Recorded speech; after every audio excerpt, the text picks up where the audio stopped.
नमस्कार दोस्तों, अपने channel life with Manoj Rathore पर अपनी series Manoj Rathore with personalities में मैं एक बार फिर अपने सहयोगी आकाश शर्मा के साथ आपका स्वागत करता हूं। आज हमारे साथ हैं लेखक, अभिनेता, निर्देशक एवं रंगकर्मी श्री देवेंद्र पाल जी, जिन्हें प्यार से हम सब कलाकार जो हैं वो पाल साहब कहकर बुलाते हैं। तो पाल साहब के साथ हम बहुत सारी बातें करेंगे और पाल साहब अभिनेता, लेखक, निर्देशक, रंगकर्मी होने के साथ साथ बहुत अच्छे जो हैं लोक गायक भी हैं और बहुत अच्छे लोकगीत पाल साहब हमारे गाते हैं और बहुत सारे लोकगीत इनके लोकप्रिय हुए हैं और आज भी लोकप्रिय हैं। कल ही पाल साहब हमें बता रहे थे, लेकिन वो मैं नहीं बताऊंगा, हम पाल साहब से ही पूछेंगे। तो चलिए सीधे सीधे बातचीत शुरू करते हैं। नमस्कार सर। नमस्कार साहब। अपने चैनल पर मैं अपने सहयोगी आकाश शर्मा के साथ और अपने दर्शकों की ओर से आपका स्वागत करता हूं, अभिनंदन करता हूं और आभार प्रकट करता हूं कि आपने हमारे लिए समय निकाला। तो बात प्रेजेंट से शुरू करते हैं और फिर हम पास्ट की तरफ जाएंगे। तो अभी एक नाटक आपने हाल ही में शुरू किया है जिसकी रिहर्सल आप कर रहे हैं, तो उसके बारे में थोड़ा सा बताइए कि कब उसका शो करने की आपकी प्लानिंग है और वो नाटक क्या है, क्या उसमें मैसेज है, और फिर हम थोड़ा आपके पास्ट की तरफ बात करेंगे। अभी जो हम नाटक शुरू किया है वो कंजूस है नाटक। अच्छा। और काफ़ी फेमस राइटर हैं उसके। तो वो NSD में भी उसका शो हो चुका है और कई बड़ी बड़ी संस्थाओं में उनका शो हुआ है उसका जी। तो हमने सोचा कि क्यों ना हम मथुरा में कोई कॉमेडी प्ले है तो ये जनता को हम कॉमेडी ही देना चाहते थे, क्योंकि गंभीर वैसे ही सब लोग परेशान से रहते हैं। तो आपकी मास्टरी भी है कॉमेडी में। नहीं, अच्छा भी लगता है और पब्लिक भी थोड़ा इंटरेस्ट लेती है कि हमारी कॉमेडी होना चाहिए। तो उस नाटक को हम लोग कर रहे हैं और 15 से 18 के बीच में हम यहाँ शो करना चाहते हैं। 15 से 18 यानी यही जुलाई, जून में। अच्छा। 1.5 महीने में हम इस नाटक को ला रहे हैं। अच्छा। क्योंकि नए कलाकार हैं उसमें सभी लोग, 1-2 को छोड़कर बाकी सब नए हैं। अच्छा। तो उन्होंने याद कर लिया है मेरे हिसाब से। अब फिनिशिंग की आवश्यकता है, वो फिनिशिंग हमारी चल रही है। जी। अच्छा सर, कल आप कुछ बता रहे थे, कल मिले थे हम आपसे कि मिठाई जो सीरियल था ZTV का, उसमें कुछ आपका सीन था जिसमें कोई लोकगीत आपने गा करके बताया था। वो मिठाई सीरियल में नहीं था। अच्छा। वो मेरे और प्रोग्राम में हुआ था। अच्छा। मिठाई सीरियल में तो मैंने एक प्री उसमें किया था। अच्छा। जो एडवर्टाइजमेंट निकालते हैं। अच्छा, प्रोमो में। प्रोमो में किया था। अच्छा। वो जमुना जी का सीन थे वो जी, वो उसमें था। लेकिन मेरे और जो मैंने अन्य प्रोग्राम किए हैं, अच्छा, उनमें तो वो जो आपके गीत वाला है वो किसी और सीरियल का वो है हाँ सीन। वो तो और भी तो वो जरा बताइए, गा के बड़ा अच्छा लग रहा था। वो तो जैसे ब्रज की कहावत है। अच्छा। तो एक तो वो कहावत है, एक हमारा वैसे लोकगीत है जो हमारा काफ़ी प्रसिद्ध हुआ है। अच्छा। जब भी जहाँ भी हम लोग उसे देते हैं तो उसकी डिमांड बहुत आती है। अच्छा। क्योंकि उसमें महिला पात्र भी होती है जी। तो ब्रज का लोकगीत है वो। हाँ। पति पत्नी का संवाद है। अच्छा। तो मैं यही, वो उसका बोल है, गुलाबो खा ले लड़ुआ। अच्छा, ये बड़ा हिट रहा है ये गाना। हाँ, आपका ये बड़ा हिट है। 30 साल पहले से लेकर अब तक। आज भी हिट है। बहुत ज़्यादा साहब, बहुत ज़्यादा। और आज भी लोग डिमांड करते हैं। और वो आपके साथ थी आपकी सुधा शर्मा जी। बहुत अच्छा गाती थी वो, बहुत अच्छा। तो वो थोड़ा गा के सुनाइए हमारे दर्शकों थोड़ा को, सुना देते हैं, तभी आनंद आएगा। डिबेट में है वैसे। मैं अपने अच्छा, जेंट्स वाले पति पत्नी की बात हो रही है। पति पत्नी की है कि गुलाबो खा ले लड़ुआ, गुलाबो खा ले लड़ुआ, रोज जलेबी मांगो करती, रोज जलेबी मांगो करती, लायो लड़ुआ, गुलाबो गुलाबो खाए ले लड़ुआ, गुलाबो खाए ले लड़ुआ, सदा बर्तना बट गयो ना है गयो दान। नगद रुपया लेके आयो, नगद रुपया लेके आयो, नई खुली है दुकान, नाए फोकट को लड़ुआ, नाए फोकट को लड़ुआ, गुलाबो खाए ले लड़ुआ। रोज जलेबी मांगो करती, रोज जलेबी मांगो करती, लायो लड़ुआ, गुलाबो गुलाबो खाए ले लड़ुआ, गुलाबो खाए ले लड़ुआ। क्या बात है सर।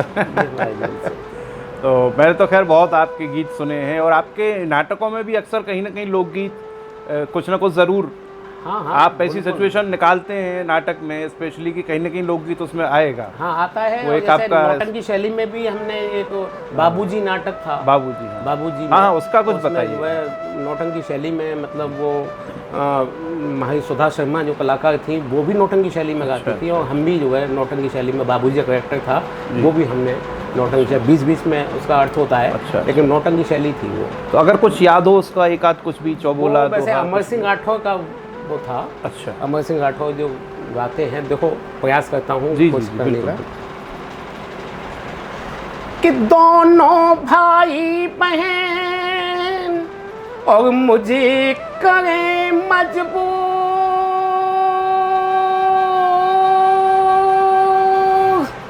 खैर तुम्हारी ही कहन करता हूँ मंजूर। इस टाइप से वो था। तो नौटंकी में पाल साहब ये अलग अलग शैलियाँ होती हैं गायन की, जैसे दोहा, चौबोला, बहर तवी, ये सब वैरायटी अलग अलग हैं, और अलग अलग है। कानपुरी शैली है, अच्छा। उसमें लय से मतलब होता है। और ये हाथरसी शैली हम लोग अभी मैंने जो गाया है, अच्छा। ये हाथरसी शैली है। हाथरसी शैली में खींच कर गाया जाता है, कानपुरी शैली में लय से गाया। तो आपके नाटकों में ये इसका नौटंकी गायन शैली का भी बहुत प्रयोग हुआ है? हाँ, प्रयोग 2-3 नाटकों में मैंने किया है और उसके अनुसार, लेकिन हमने ज़्यादातर अपनी हाथरसी शैली का भी इस्तेमाल किया है। कुछ वो भी लिए हैं, जैसे बाहर के लोग करते हैं, ज़्यादातर वो कानपुरी शैली का इस्तेमाल करते हैं। अच्छा। नाटकों में। तो पाल साहब आप BSNL में अधिकारी भी रहे हैं, ऑफिसर भी रहे हैं, और बहुत जिम्मेदारी की पोस्ट पर आप रहे हैं, और वो अपनी नौकरी की जिम्मेदारी निभाते हुए और फिर रंगमंच करना, नाटक करना, और मुझे पता चला है कि शुरुआत में तो आगरा में थी आपकी पोस्टिंग, और आगरा आप जाते थे अपने जॉब के लिए, और फिर वहाँ से लौट कर नाटक करते थे, रिहर्सल करते थे। तो ये दोनों चीज़ों में कैसे आप जिम्मेदारी निभा पाते थे, कैसे तालमेल बना पाते थे कि एक अधिकारी के रूप में आप BSNL में भी अपनी जिम्मेदारी निभा रहे हैं, और फिर नाटक में भी एक निर्देशक के रूप में आप जिम्मेदारी निभा रहे हैं, कैसे आप तालमेल बना पाते थे? एक्चुअली क्या था कि जब मैं 5th क्लास में था, जी, जब से मैंने इस क्षेत्र में आया हूँ। अच्छा, मैं 5th क्लास में? लाल स्कूल मथुरा में जो ऋषि संतान के नाम से स्कूल था जी, वहाँ से मैंने इस चीज़ को स्टार्ट किया है नाटक करने का। पंडित देवकीनंदन शर्मा जी थे जो लोहवन के निवासी थे। अच्छा, हम पेयर मतलब प्रार्थना गात करते थे, तो उन्होंने वो छांटते गए लड़कों को किसकी आवाज़ अच्छी है। अच्छा। उसके बाद में 6 महीने हमने कंस किले पर, जो हमारा स्कूल है जूनियर हाई स्कूल, वहाँ पर हम जब बच्चे थे, अच्छा 5th में, तो वहाँ रिहर्सल करते थे। हमने वीर बालक नाटक किया, जो शिवाजी क्या भूमिका है, तानाजी की भूमिका मैंने अदा की थी उसमें। वीर बालक नाटक में तानाजी बना था मैं। एक कर्ण युद्ध स्थल में पड़ा हुआ है, और कृष्ण उनकी परीक्षा लेने के लिए अर्जुन को साथ में लेकर ब्राह्मण का भेष धारण करके वो लोग भिक्षा लेने पहुंच जाते हैं युद्ध स्थल में कर्ण से। तो वो कर्ण की अभिनय मैंने किया था। अच्छा। सन 72 में। अच्छा। तो 72 में जब कमलापत त्रिपाठी रेल मंत्री थे, अच्छा, तो उन्होंने उस प्रोग्राम को देखा था। अच्छा। और उसमें कर्ण की भूमिका मैंने बहुत अच्छी अदा की थी, क्योंकि जब ब्राह्मण का भेष धारण करके आते हैं तो वो वहाँ दान मांगते हैं, और वहाँ उसके पास दान कहाँ से मिला? वो कहते भाई अब तो हम जा गए, आप तो दान भी थे इसलिए दान लेने आए। हाँ। तो वो जो उसमें सीन जो था, जो मैंने बाण पड़ा हुआ था बस के पास, बाण लेकर वो कर्ण जब जमीन पे से निकालता है पानी, तो उसमें एक चीज़ थी, एक डायलॉग था कि वो दांतों से सोने के थे। हाँ। तो दांत तोड़ता है वो कि तोड़ स्वर्णित जकित रतन, कुंती सुत बोला यूं यह लीजिए। कृष्ण भगवान एकदम नाराज हो जाते हैं कि ये गंदा। तो वो क्या कहते हैं, हे दानवीर, पहले ऐसे सलिल से ले स्वच्छ कीजिए या ना ही कर दीजिए, पर ये स्वर्णित सना हुआ स्वर्ण मत दीजिए। तब उसको आता है कि मैं यहाँ ऐसे साफ कैसे करूँ। देखो ब्राह्मण भी बनकर आए कृष्ण जी, समझ गए कर्ण की ये भगवान है, ये हमारी परीक्षा लेने आए हैं। तो उन्हें बाण लिया, बाण से नीचे जमीन में बाण मारा है, पानी आया है, उसको धोखा कहते हैं, लिए दीजिए। तब बड़े प्रसन्न होकर कृष्ण भगवान को गले लगा लेते हैं। तो ये हमने उस समय के वो किए थे।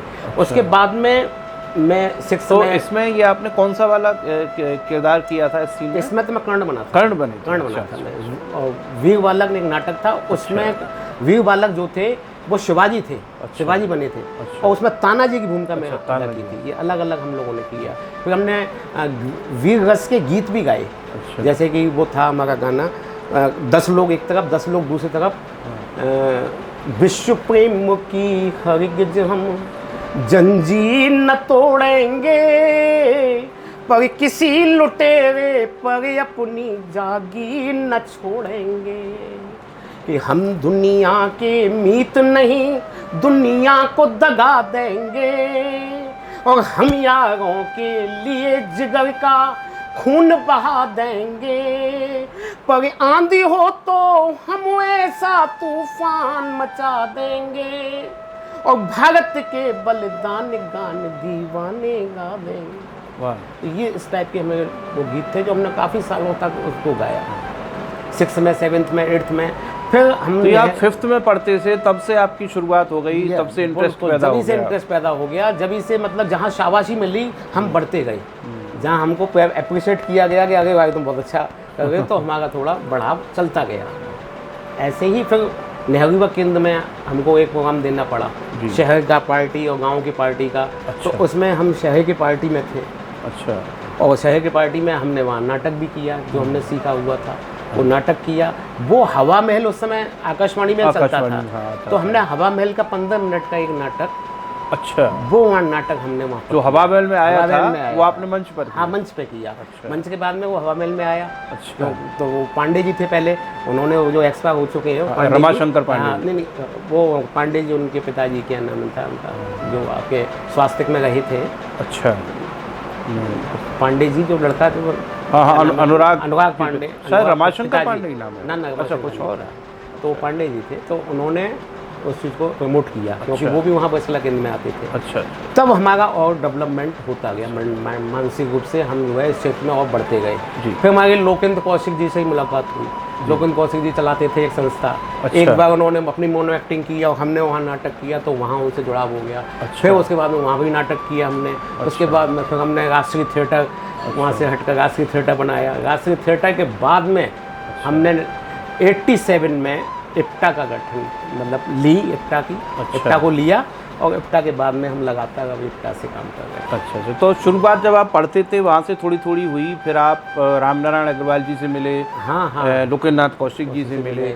फिर एक अलग ग्रुप आपने अभी जो नाम लिया जी जी वो बना, और फिर 87 में इप्टा मथुरा की जो ब्रांच थी उसके आप डायरेक्टर। अच्छा, दूसरा ये आपने कहा था कि BSNL में कैसे, मतलब हाँ, क्या हुआ? मतलब संतुलन कैसे बनाते मैं थे? जो है आगरा सर्विस करता था, डेली यहाँ से अप एंड डाउन करता था। अच्छा। मैं विजिलेंस में था आगरा में। हाँ।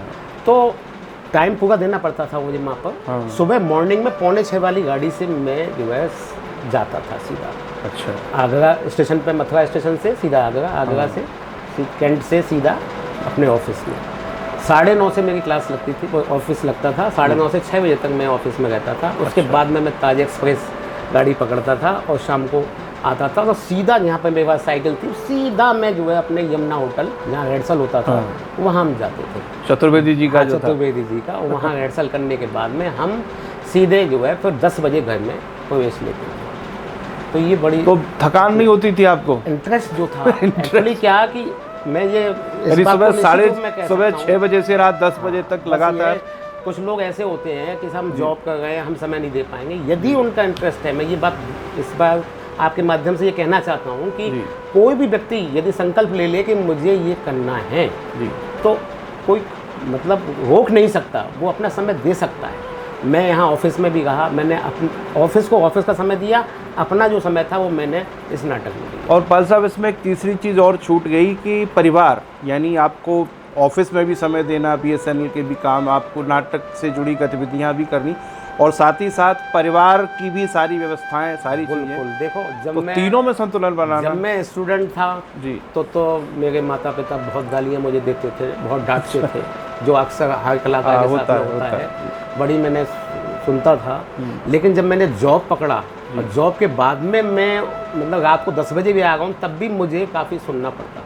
अच्छा। क्योंकि माँ बाप नहीं चाहते कि इतना सुबह शाम तक आदमी कितना व्यस्त रहता है, लेकिन वो थोड़ा संतुष्टि ये थी कि यार नौकरी तो कर रहे हैं, अपना ही तो समय निकाल रहा है। तो जब मैं थोड़ा मुझे राहत मिली और मेरे भाइयों का मतलब सपोर्ट रहा, मेरी माँ भी सपोर्ट देती थी, लेकिन वो माँ ही मेरी भाभी जी नहीं झगड़ा करती थी शादी के वो बाद? शादी मेरी बाद में काफ़ी बाद में हुई, जब मैं काफ़ी कुछ कर चुका था। 91 में मेरी शादी हुई। अच्छा। 91 में शादी हुई तो उनको पहले से मालूम था कि मैं नाटक करता हूँ, बाकी मैं कुछ नहीं करता, मतलब और कोई गलत गतिविधियाँ नहीं है, मेरी नाटक से संबंधित है, ये उनको पहले से तो पता जॉब था। आपका शादी से पहले लगाया? हाँ, बाद में? मैं 83 दिसंबर 83 में मैं जॉब में आ गया। 83 में आप जॉब में आए, 87 में एप्टा के आप नहीं 87 में, हाँ 87 में एप्टा के डायरेक्टर हुए आप, और 91 में शादी हुई। मेरी शादी हुई। अच्छा, तो शादी के समय मतलब करीब 10 साल आप जॉब कर चुके थे? 7-8 साल। अच्छा अच्छा अच्छा। तो फिर भी भाभी झगड़ा नहीं करती थी सुबह 6 से रात 10 तक आप? नहीं, वो थोड़ा बहुत तो स्टार्टिंग में हुआ ही था। अच्छा, ज़्यादा नहीं हुआ। मतलब ये जानकारी होगी कि भाई ये तो करते ही हैं, तो फिर उन्होंने तो करना बंद कर दिया। अच्छा अच्छा अच्छा।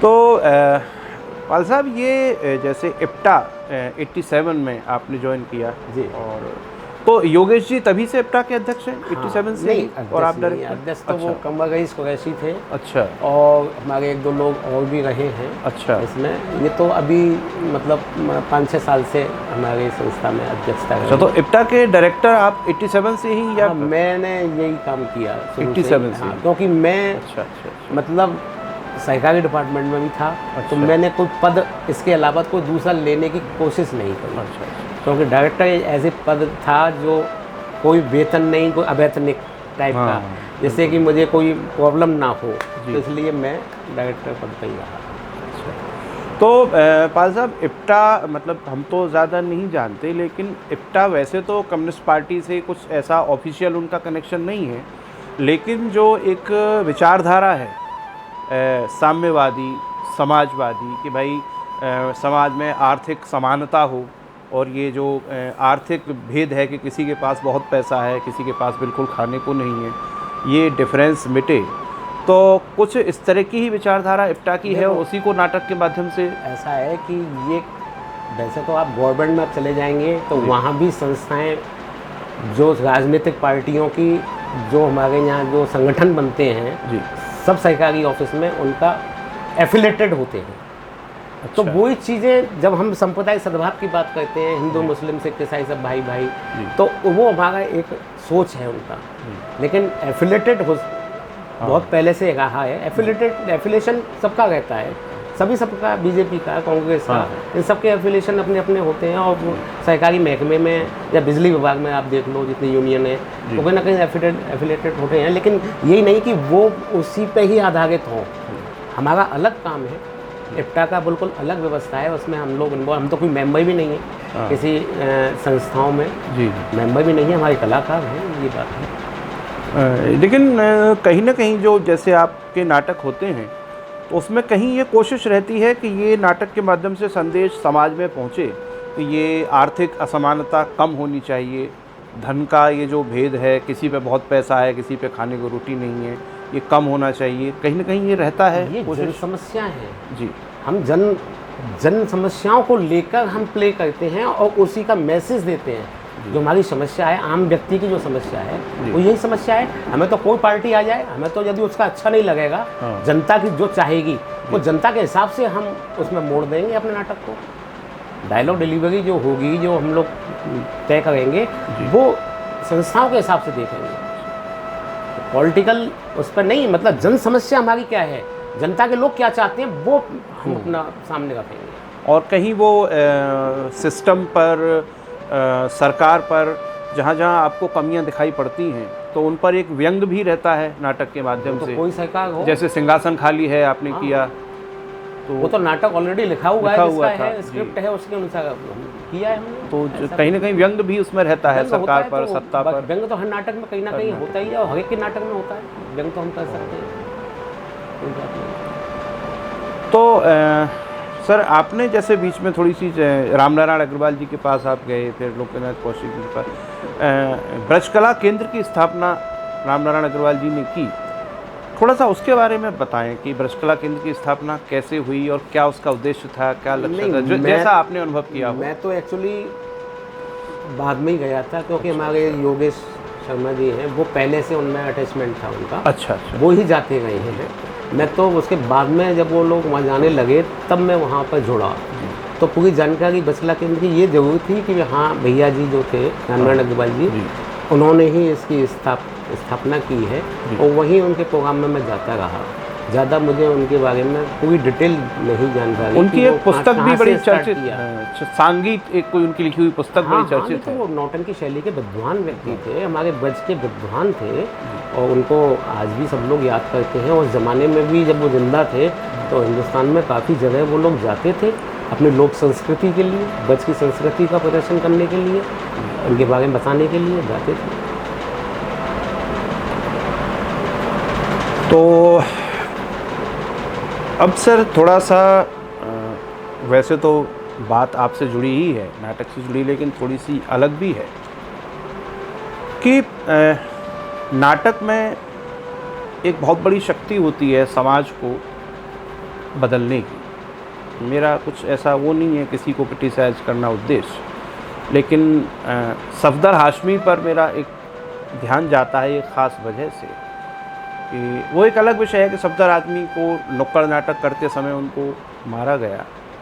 अब उनकी अपनी एक विचारधारा थी, कम्युनिस्ट विचारधारा थी, वो समाज तक अपना संदेश नाटक के माध्यम से पहुंचा रहे थे। और सफदर को मारना, अब सफदर जो थे वो कोई नक्सलवादी तो थे नहीं कि भाई AK-47 लेकर लोगों को गोली चला रहे हैं, वो नाटक ही करते थे। नाटक करते थे। तो उनके नाटक से समाज में ऐसा प्रभाव पड़ रहा था कि लोगों के विचार बदल रहे थे, और कहीं ना कहीं जो पक्ष कब्जा करके बैठा था चीज़ों पर, उसको ये खतरा हुआ कि ये आदमी तो बड़ा ख़तरनाक है, तो उसको मार दिया जाए। तो ये नाटक की तो बहुत बड़ी जीत हुई कि नाटक में इतनी शक्ति है, इतनी पावर है कि उससे जो लोग सत्ता पर कब्जा करके बैठे हैं वो घबरा भी सकते हैं, इतने घबरा सकते हैं आज की कि मारना पड़े। यही है। अब आपने देखा होगा कितने गायकार हैं जी, जो नए कुछ बोलते हैं तो उनको रोक लगाने की कोशिश की जा रही है। इसका मतलब है वो छा गए। आज नुक्कड़ नाटक, जितनी पॉलिटिकल पार्टी नुक्कड़ नाटक क्यों कराती हैं चुनावों में, और वो स्पॉन्सर्ड देश में, ये देश में चल रहा है चलन। नुक्कड़ नाटक करने वाले पहुंचते हैं, भीड़ इकट्ठी करते हैं, जब वहाँ पर भाषण देने वाला राजनीतिक व्यक्ति पहुंचता है। क्यों? क्योंकि आज भाषणों से काम नहीं चल रहा, ना जनता सुन रही है। नुक्कड़ नाटक होते हैं, वहीं नेता लोग पहले पहुंचते हैं, जब भी अपनी बात को कह पाते हैं। तो नुक्कड़ नाटक बहुत ज़्यादा इम्प्रेसिव होता है जनता के बीच में, एक सशक्त माध्यम है। आप जो भी समस्या है नुक्कड़ नाटक के माध्यम से अपनी बात को कह सकते हैं, चाहे प्रशासन हो, शासन हो, कोई भी आपके खिलाफ हो, सड़क, बिजली, पानी, जो जन समस्या हैं उनकी बात आप नुक्कड़ नाटक के माध्यम से कर सकते हो। बहुत ज़्यादा। अच्छा पाल साहब, कभी बाई चांस जैसे आप नुक्कड़ नाटक कर रहे हैं या कोई भी नाटक कर रहे हैं, उसमें सत्ता पर व्यंग है जैसी स्क्रिप्ट है, नेताओं पर व्यंग है, ये है, तो कभी कोई ऐसा समय नहीं आया जब आपको थोड़ा बहुत भय लगा हो कि कहीं ऐसा ना हो कि भैया कुछ हम पर ऐसा अटैक या कुछ भी ऐसा हो जाए, हम इस तरह से व्यंग कर रहे हैं, कमेंट कर रहे हैं, जिन लोगों के पास पावर है, जिनके पास ताकत है, कुछ सफदर जैसी घटना कहीं हमारे साथ न घट जाए, ऐसा कभी मन में आया? हो नहीं पाया कभी, ऐसी बात आई नहीं, क्योंकि मथुरा है, मथुरा में तो सभी लोग, हम लोग हर व्यक्ति के हैं, हर प्रोग्राम करते ही हैं और स्क्रिप्ट के अनुसार हम करते हैं। ये तो आप लोगों ने देखा होगा, जहाँ भी जैसे स्क्रिप्ट होगी उसके अनुसार हम करते हैं। वैसे ऐसा कभी ऐसा कुछ हुआ कि आपको किसी ने रोकने की कोशिश की हो कि ये आप मत करिए? था, हमने माथुर चतुर्वेद में नाटक किया था। अच्छा। और फिर उसके बाद में हम पटना गए थे पूरी टीम। अच्छा। तो वो नाटक, वो साधु संतों के ऊपर भी था। अच्छा। उसमें कुछ रोक टोक लगाई गई थी। अच्छा। लेकिन वो बाद में सॉल्व हो गया, जब अखबारबाजी हो गई तो मामला सॉल्व हो गया। जिन्होंने कंप्लेंट की वो विधायक थे, वो उन्होंने बात अपनी पूरी कर ली कि भैया तुम मेरे पास लिख के साइन करने के लिए आए थे, तुम्हारी साइन कर देता हूँ। तो ऐसा मैटर था, वो कोई खास नहीं है।